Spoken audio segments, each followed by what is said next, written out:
my submission to the Joint Standing Committee on Independent Assessments in the NDIS. My name is Jennifer Knight.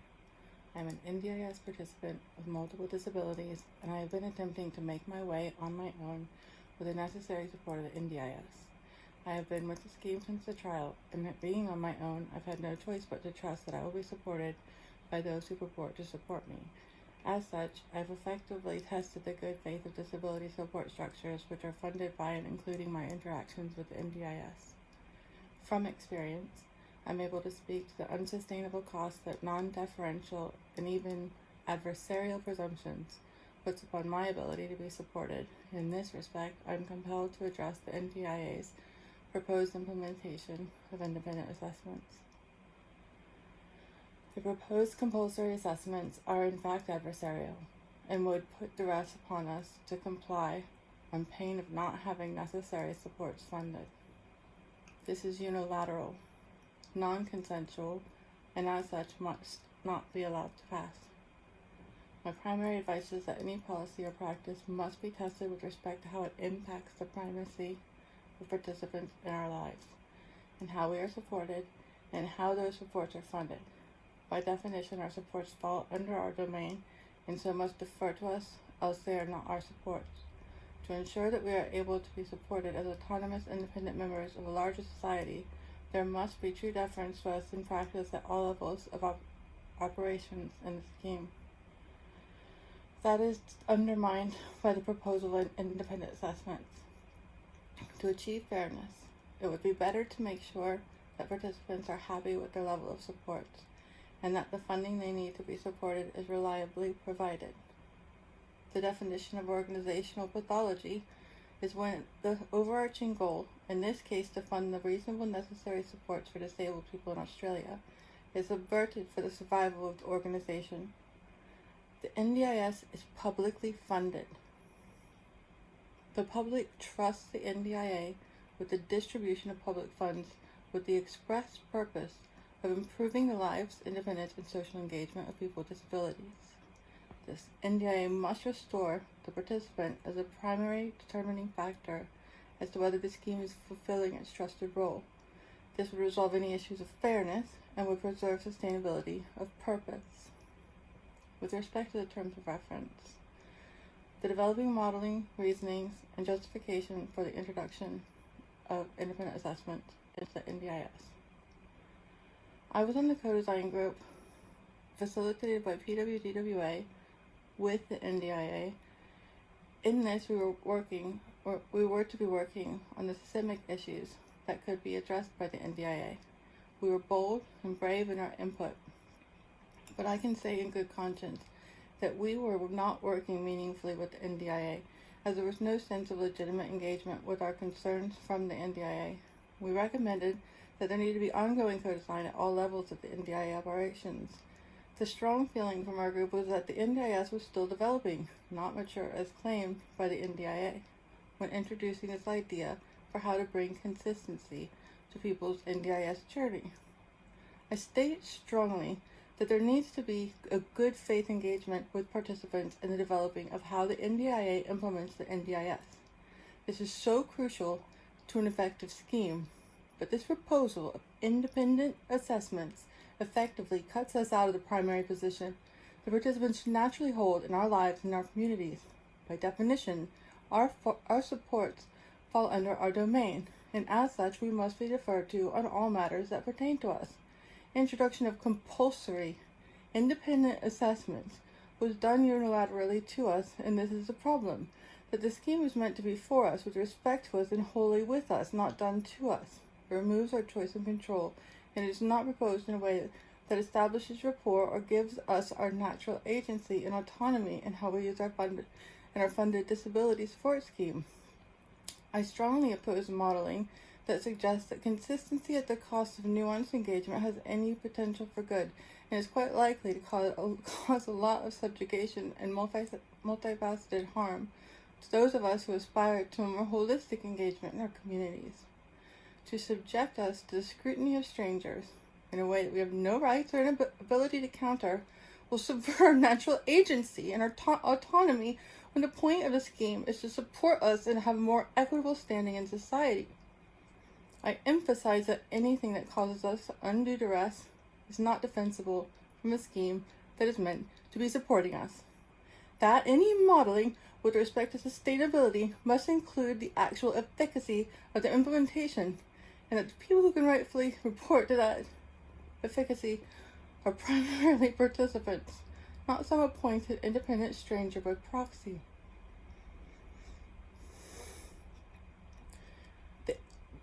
B, for the terms of reference, the impact of similar policies in other jurisdictions and in the provision of other government services. I can only report hearsay to this, but I have not heard good things about the effect of independent assessments on people from Centrelink or work cover, for example, that is disempowering. C, the human and financial resources needed to effectively implement independent assessments. The most important human resource needed to effectively implement this is a participant, and a great many of us would be subjugated to demeaning, not customized, overly simplistic, and likely ineffective assessments. Who could say that is good practice? Only those who were tasked with sustainability measures that did not take into account the broader economic costs and benefits of the implementation of the scheme, including the employment of a wide variety of labor force, improvement of participants' ability to influence our society, a level of transferred wisdom that would effectively be discounted by putting the say of a stranger above our own and our allies' input. But importantly, there's no such thing as independent assessments from the NDIA, as it is by definition the whole of the scheme. So these assessors will be much more influenced by the directives of the NDIA, who, by the very introduction of this proposal, have discounted our perspectives in the design of the assessments, and as such would remove and reclass qualified healthcare practitioners to not just do no harm, but to judge our need based on a process that would be demeaning, that no one who were not under duress of having to have essential funding withheld would abide by, and that in the larger population we're required to go through will be rioting in the streets. It's broken design, and I ask you to seriously consider what it is that we're trying to do with NDIS. I was promised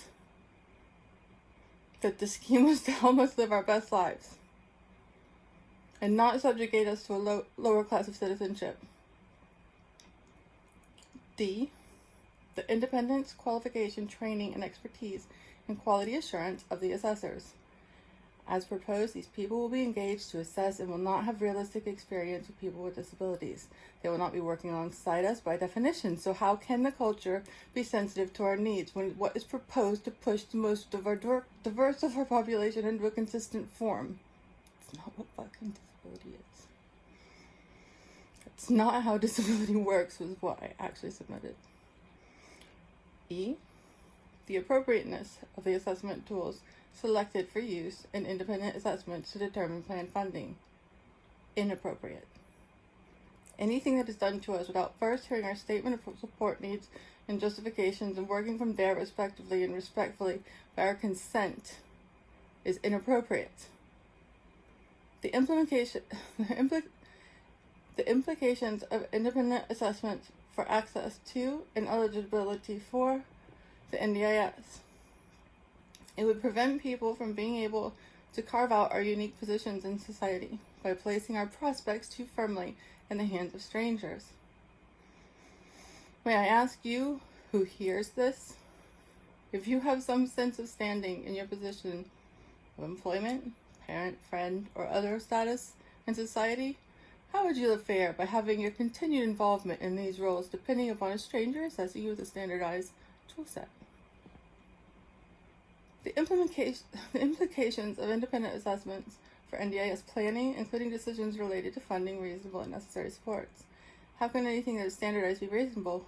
After all, aren't those two concepts in opposition? And how can we determine necessity through standardization if we do not recognize the unique ways that people devise to support our disabilities? In terms of the broader implications, the opportunity to learn from us is being subverted by this proposal. There is far too much adversarial intent and a complete lack of adherence to good faith. That is something that we deserve to operate under. I have personally felt a strong sense of betrayal from what I believe to be our funding body, who I assumed would of course only ever operate in a way that was consistent with good faith. H, the circumstances in which a person may not be required to complete an independent assessment.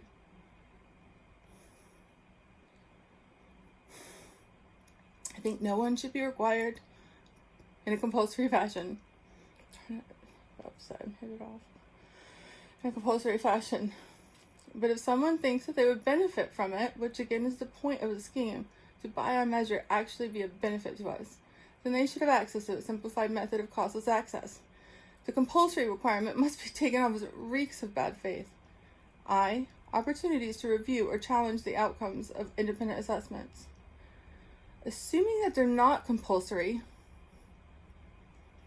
should someone partake of this avenue of access, it should of course be reviewable. And again, our voice must be considered primary, not some appointee, especially not one who has not been appointed to but assigned to us. Look at it this way: if we had a high percentage of participants holding high positions in society, then maybe it could be assumed that there was fairness in this kind of policy directive, because we have strong voices being heard to challenge the implementation and how it affects people's ability to maintain these positions. But as it stands, we're being pushed down, not empowered by this proposal under the guise of fairness. J, the appropriateness of independent assessments for particular cohorts of people with disability, including Aboriginal and Torres Strait Islander peoples, people from regional, rural, and remote areas, and people from culturally and linguistically diverse backgrounds. As I said above, for anyone who aspires to greatness and position in society, this practice has the potential to shackle said aspirations. That being said, these assessments will be proportionally damaged for anyone who has been traditionally or personally impacted by systemic trauma. As such, it is exactly those who are already marginalized and hobbled by inequitable systems that are likely to experience further marginalization and harm from this proposed solution to these inequities. I cannot emphasize this enough. This is not a valid proposal given the rationale for the proposal. I humbly request that the NDIS be given a directive to defer to participants in any further policy or legislative proposals.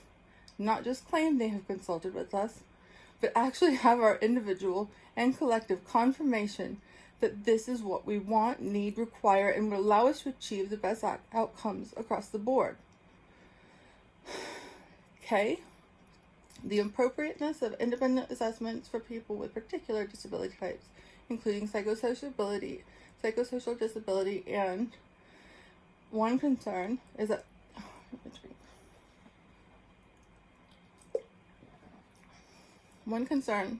there is emphasis on eligibility that effectively makes a subclass of disability severity that doesn't recognize that when well supported, many disabled people seem less disabled. So the only way to get valid assessments would be to get an assessment when someone is not being well supported. That would be unethical. So any technique to determine funding must be able to work while someone is well supported, but still also work if someone is not well supported, and it must not risk to undermine existing supports that may have allowed someone to achieve better standing and appear less disabled to an unprimed independent assessor. Consider the perverse pressure that having your entire budget dependent, this assessment puts on people who aspire to greatness. We tell ourselves we will find a way. We tell ourselves it's okay, it'll be okay, and we are repeatedly subjected to low expectations. We must constantly find ways to signal, have high expectations of me.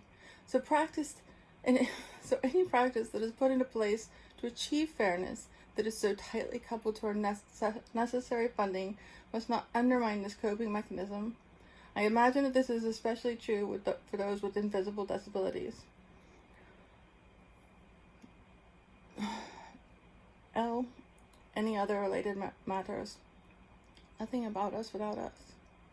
I would like to see the NDIA put a good faith effort into the inclusion of participants in the operations before they declare the scheme mature and issue such impactful directives as could be taken to imply adversarial intent. After all, it is only us participants who can tell you when we feel like the scheme has achieved operational maturity.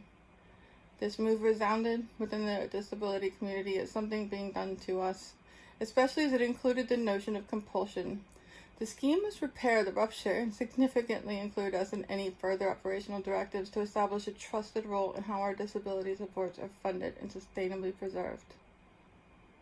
We must be able to live a life with confidence that our funded supports will continue, without fear that they will be taken from us by adverse interests.